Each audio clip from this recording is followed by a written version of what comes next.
Today I will be reviewing my research study on the effects of social stories on reading achievement of students with cognitive disabilities.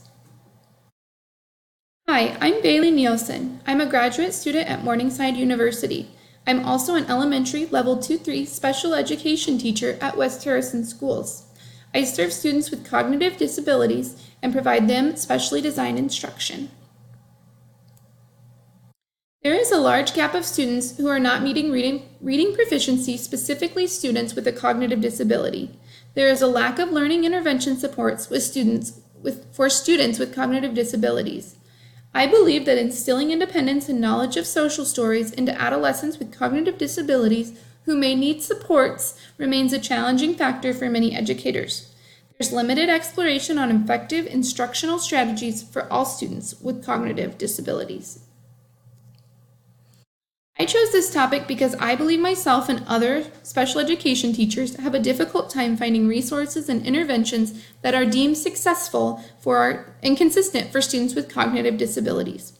When I researched interventions for students with cognitive disabilities, the majority of the information found is centered for students with autism spectrum disorder, also known as ASD. These interventions focusing on ASD never mention the use of interventions for students with other types of cognitive disabilities. I wanted to find out if the interventions were used and designed only for those with ASD would also stand to be successful for students with other kinds of cognitive disabilities. I also wanted to find out if social story interventions would improve a student's reading scores on a variety of assessments. Researchers Golzari, Darlu, and Murati researched the effectiveness of social stories on middle and high school aged males with autism spectrum disorder. Researchers measured inappropriate behavior and social skills using a baseline assessment completed by the participants' families. Following the baseline assessment that was collected, a social story was created for the participants. A 3-week intervention phase was used for this study. Week 1, participants were introduced to a social story written by the teacher. During Week 2, students were taught about the social story. Finally, during Week 3, students were asked questions related to the social story. Following the intervention, students' families were given a post-test to complete. After reviewing the post-test results, researchers Golzari, Darlu, and Murati found that students had made progress and that social story interventions were successful in developing appropriate communication and behavioral skills. The researchers recommended and suggested that further research be conducted with adjustments made to the time and length of the intervention. In addition, researchers suggest including other individuals with learning disabilities. In Moore's research, the effectiveness of social stories improving reading achievement and behaviors was studied. One participant diagnosed with autism spectrum disorder and speech and language delays was used for this study. The participants' behaviors and social skills were measured using a baseline assessment for 2 weeks prior to the introduction of the social stories. A 2-week intervention phase was used where the participant listened to social stories about bedtime with his parents. The social stories were written with the student's interest in mind by incorporating Tigger and Thomas the Train. The goal of the intervention was to decrease tantrums during bedtime and increase the amount of sleep the child got each night. Thus, in turn, would improve his reading achievement the following day. The results of this study measured and displayed that social story interventions during bedtime decreased negative behaviors and increased the participants' reading achievement. The researcher encourages further studies and researchers to continue to compare social stories to reading achievement of students with cognitive disabilities. The purpose of this study was determining the effects of social story interventions on improved reading scores of students with cognitive disabilities. The researcher hypothesized that the participants' comprehension and letter naming scores would display 0 or decreasing trends during the baseline phases and increasing trends during the intervention phases. methodology section, I will talk about the participants, materials, variables, impact, procedure, and data analysis. The participants included 4 elementary students with cognitive disabilities in in a special education classroom. Only students with varying cognitive disabilities were selected. They were 4 Caucasian males between the ages of 5 and 10 years old. The materials that were used were a Dell laptop computer, iPad, Microsoft Word, lesson picks, Ames Web Probe, Iowa Alternate Assessment Rubric, social stories, comprehension texts, and comprehension questions.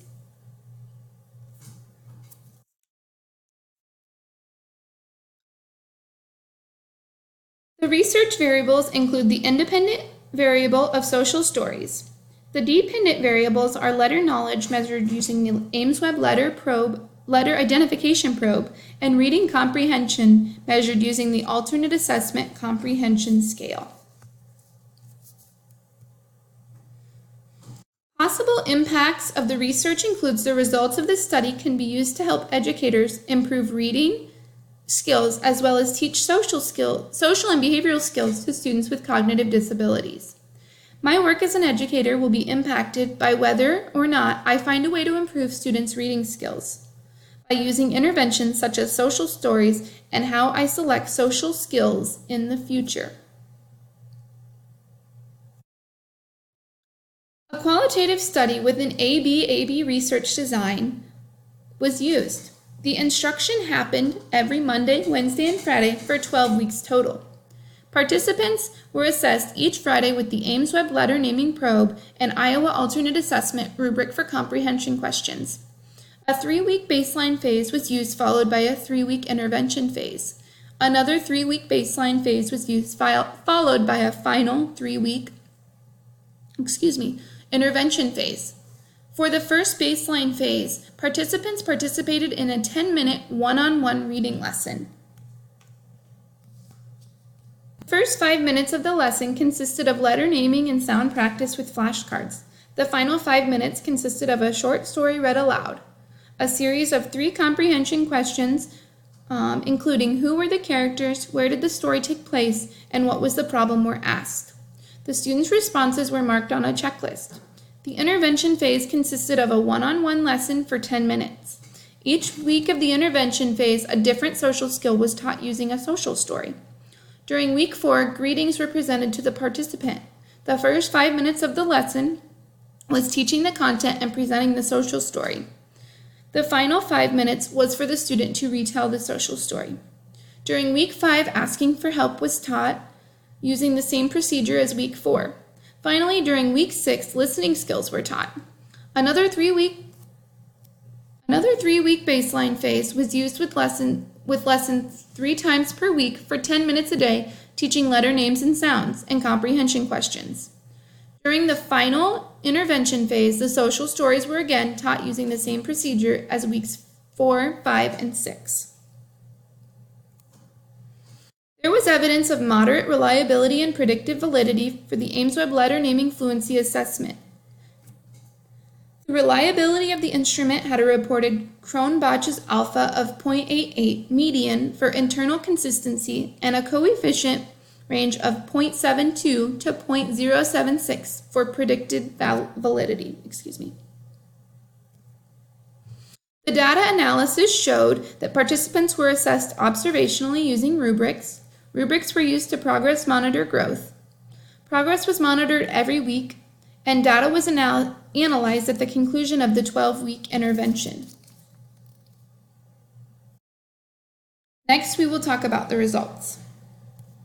The results from the study do not confirm the researchers' hypothesis that the participants' comprehension and letter naming scores would be higher during the intervention phases than during the baseline phases.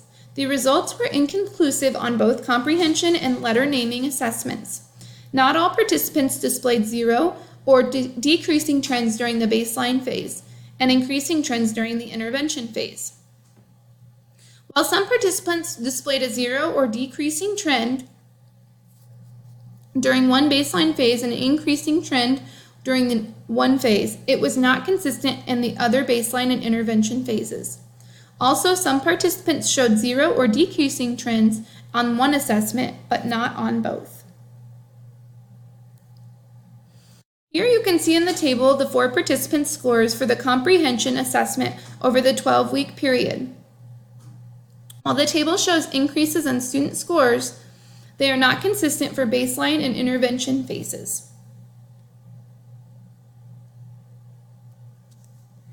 The graph shows the scores of all 4 participants for the comprehension assessment.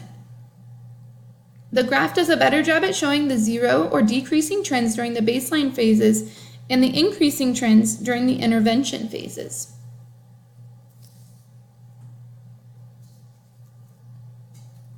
Here you can see in the table the 4 participants' scores for the letter naming assessment over the 12-week period. While these scores are able to show increases, student scores, they are not consistent for both the baseline and intervention phases. The letter naming graph shows the scores for all 4 participants. These results suggest that while some students show increasing trends during one phase, it is not consistent enough to state that social story interventions have a positive impact on reading achievement. What I have learned through my research. Students with cognitive disabilities can benefit from social story interventions, but there is not enough research to state that that is always true. My research results mesh with past research and support Bandura's social learning theory that modeling learning happens either inactively through doing or vicariously by observing models.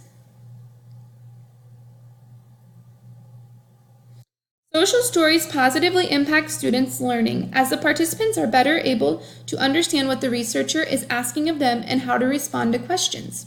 In addition, encouraging them to use social stories will provide the participants to be exposed to interaction skills that will help them outside of the school setting, building their self-esteem and confidence and providing more opportunities to work with one another.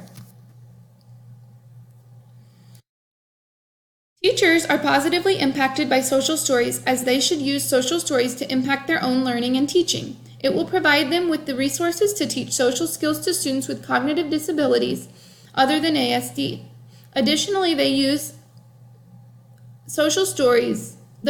Additionally, the use of social stories increase students' reading academic performance, which will take pressure off of the teacher.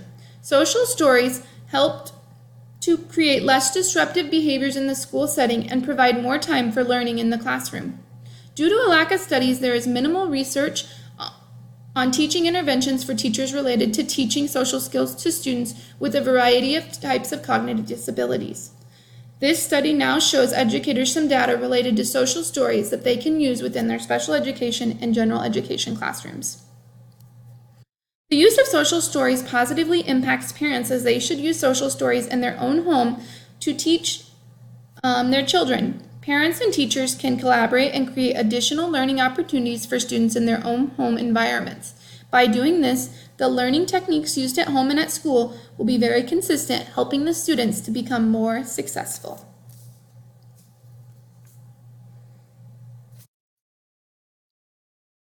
Within the research, there are 4 limitations. The first limitation was a small sample size. Only 4 participated in the study. The second limitation was only participants with autism spectrum disorder and intellectual disabilities participated in the study. The third limitation was that there was not a long enough time frame to conduct the interventions. The final limitation was the number of missed school days that interrupted the intervention and instruction. Future research should teach specific skills for longer periods of time. Due to having a small sample size, additional classes of participants would yield more data. Lastly, the study should not only focus on students with autism spectrum disorder, but other disabilities such as Down syndrome, attention deficit disorder, dyslexia, and learning disabilities in general. I want to take this time to thank you for listening to my presentation. I greatly enjoyed conducting my research and hope you enjoy learning about it too. Thank you.